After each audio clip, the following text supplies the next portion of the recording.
그러니까 문화사랑방의 독고구검입니다. 오늘은 안나 카레리나 4편 키라 나이틀리 주연의 안나 카레리나에 대해서 이야기해 드리겠습니다.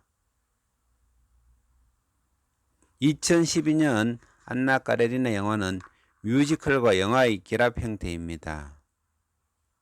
몇몇 스토리 부분은 뮤지컬로 간결하게 처리하고 이해를 돕게 하기 위해서 중요한 부분만 아주 집중적으로 만들었습니다.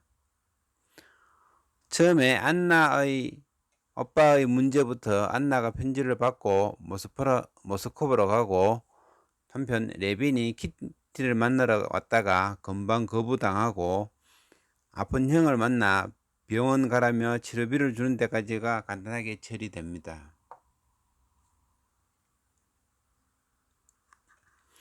여기서 브론스키는 어머니를 만나고 스티반은 안나를 만나게 됩니다.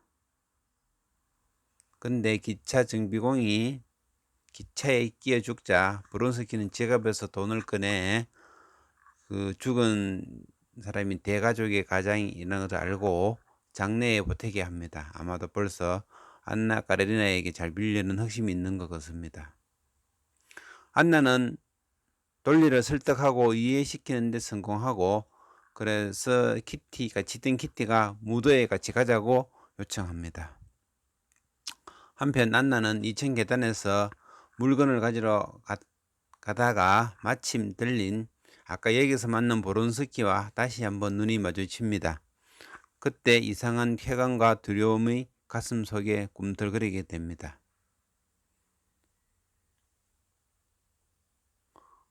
무도회에서 브론스키가 다가오자 안나는 다른 사람과 먼저 춤을 추러 가버립니다. 한편 브론스키는 키티와 춤을 추지만 성의 없이 티나게 성의 없이 추고 가버립니다. 몇 번 눈치를 서로 보다가 드디어 브론스키와 안나는 같이 춤을 추게 됩니다.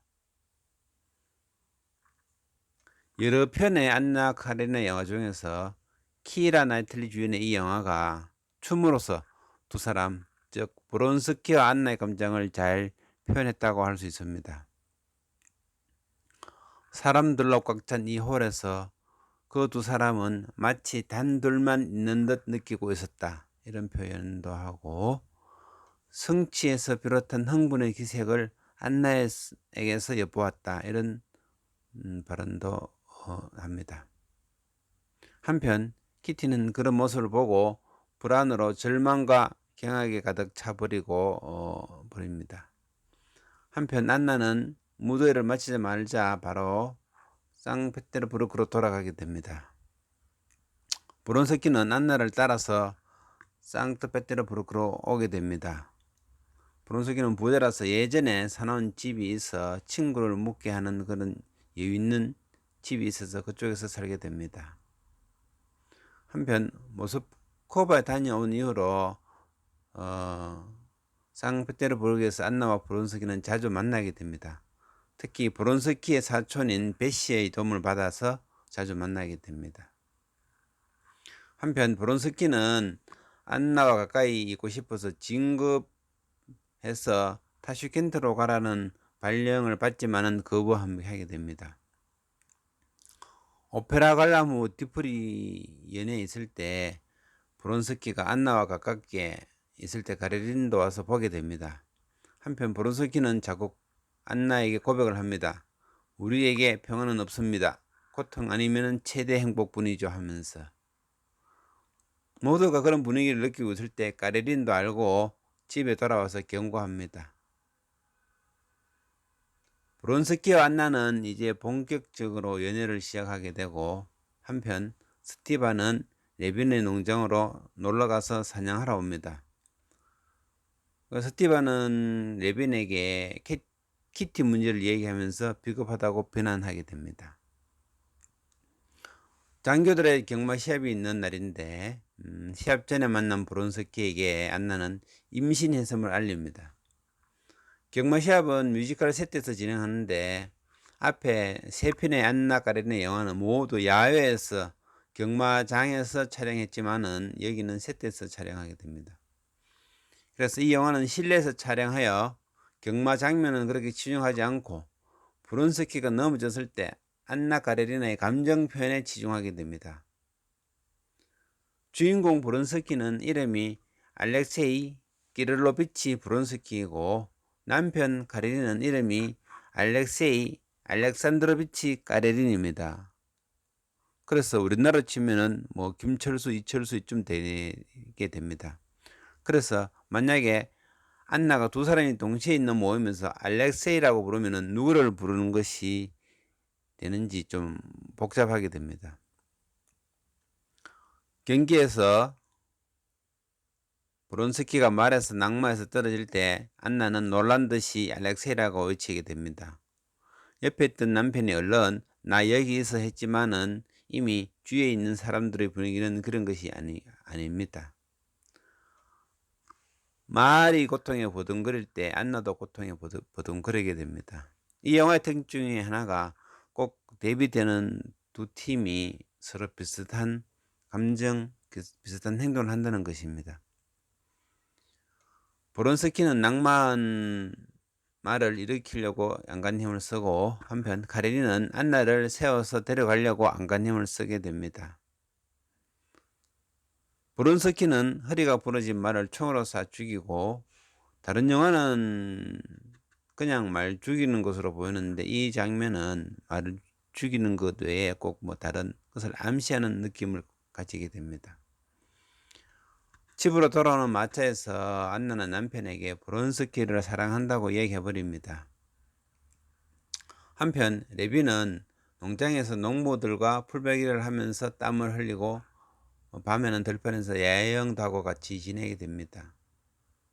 이른 새벽에 돌리 그 별장에 여름 휴가를 같이 지낼 키티가 마차를 타고 지나가는 모습을 보게 되어 다시 그리워하게 됩니다.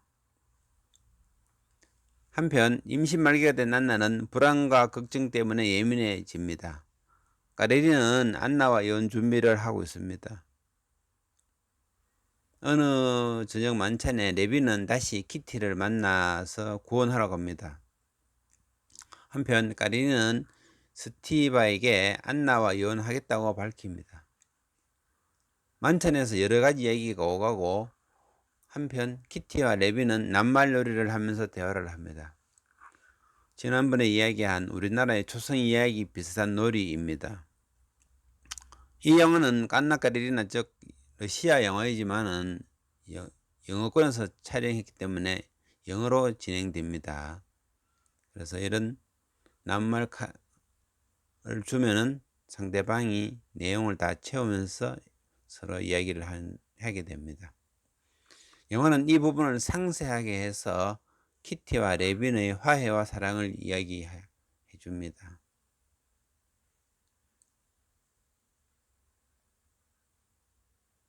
한편 안나는 딸을 출산 후 열이 높은 상태에서 카레린에게 용서를 빌자 안나와 브론스키를 용서한다고 카레린은 선언합니다.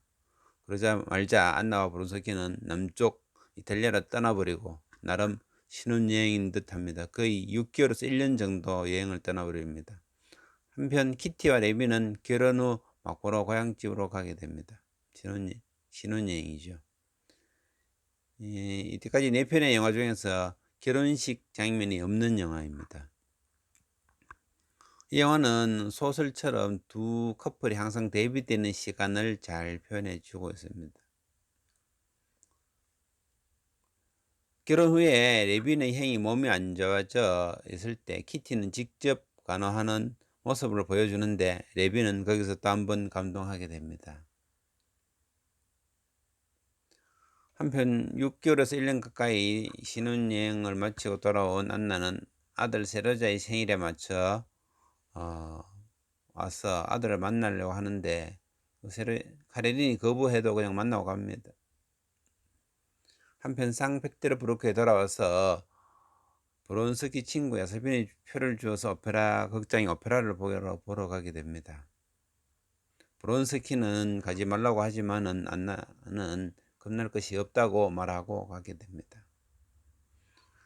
그렇지만 오페라 보는 도중에 옆자리 사람에게 창피를 당하게 되고 돌아오게 됩니다.